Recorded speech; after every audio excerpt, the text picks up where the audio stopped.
से गणेश पुराण का जब प्रारंभ हो रहा था तो जिस प्रकार हमारे महामंडलेश्वर श्री श्री रघुनाथ दास जी यहाँ शोभायमान हो रहे हैं गणपति स्वरूप में, और हम सबको बुद्धि के साथ साथ यह साहस भी प्रदान कर पा रहे हैं कि हम जो हैं वो इसको समझ पाएं कि हमारे जीवन में जो है साधना का क्या महत्व है। साधु जो है हर समय यह परिलक्षणा समाज को देता रहता है। उस लक्षणा में जो है जप प्रधान होता है, जहाँ भी होता है वह अपने इष्ट का चिंतन करता है और वह चिंतन करते करते उसके स्वरूप में आच्छादित होने लगता है, वो स्वरूप उसका वैसा दिखने लगता है। वही तो अपने इष्ट की उपासना है। लोगों ने कहा कि सृष्टि का तो संचार हो चुका है, सत्ययुग त्रेता द्वापर कलयुग ना जाने कितने युग बारंबार आते जाते जाएंगे, लेकिन हम अपना अग्र पूजनीय किसको बनाएं? महादेव विराजमान थे, सभी ने उनको अपना निर्णायक बना दिया कि भाई आपको ही हम लोगों को सबको न्याय प्रदान करना है। तो हुआ कि जो व्यक्ति सर्वप्रथम विश्व की परिक्रमा करके आएगा वही व्यक्ति प्रथम पूजनीय हो जाएगा।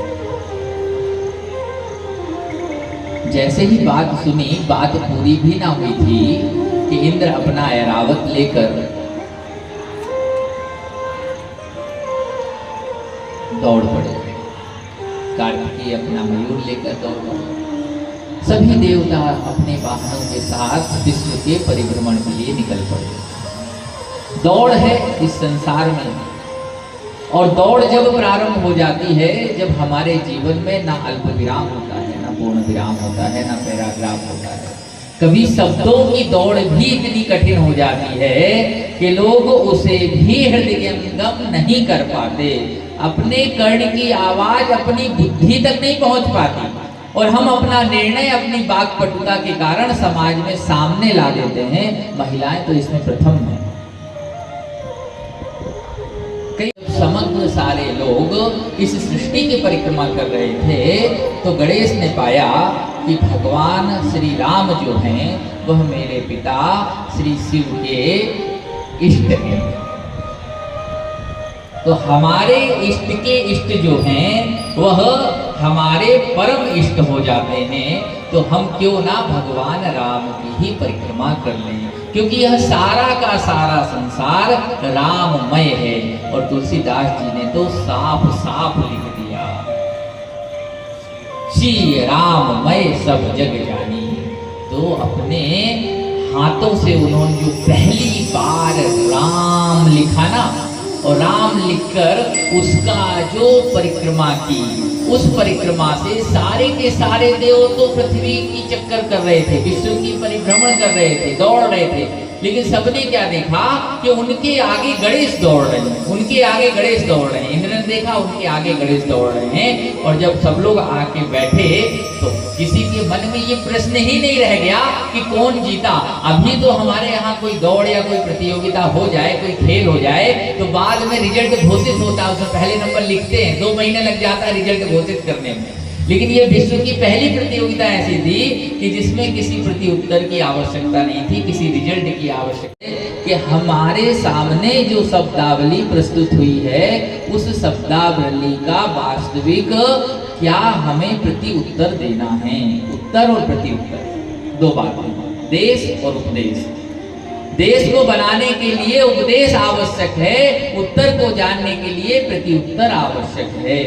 इसलिए गणेश को जानने के लिए गणेश की लीला आवश्यक है। जब आप गणेश की लीला का श्रवण करेंगे तो आप जान पाएंगे कि इस विश्व की अंधी दौड़ में जहाँ कहीं धन की है, कहीं विद्या की है, कहीं ऐश्वर्य की है, कहीं यश की है, यद्यपि शब्द शैली गूढ़ है, लेकिन दौड़ तो है, कहीं ना कहीं कोई दौड़ विद्यमान है।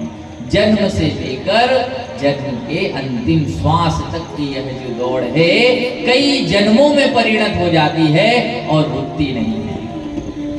यहाँ जो सारे देवता विश्व की दौड़ लगा रहे हैं, वहाँ गजानन ने सोचा कि अरे इस विश्व के मूल में तो एकमात्र जो है वह शिवत्व ही है। हमारे शिव ही हैं जो समस्त सृष्टि को अपनी पोटली में बांध के रखते हैं। क्योंकि जब संहार होता है तो सब का सब प्रलय में समाहित हो जाता है, संहार के देवता में समाहित हो जाता है। और जब वो पोटली खुलती है, जैसे आप कहीं अपनी यात्रा के लिए जाते हैं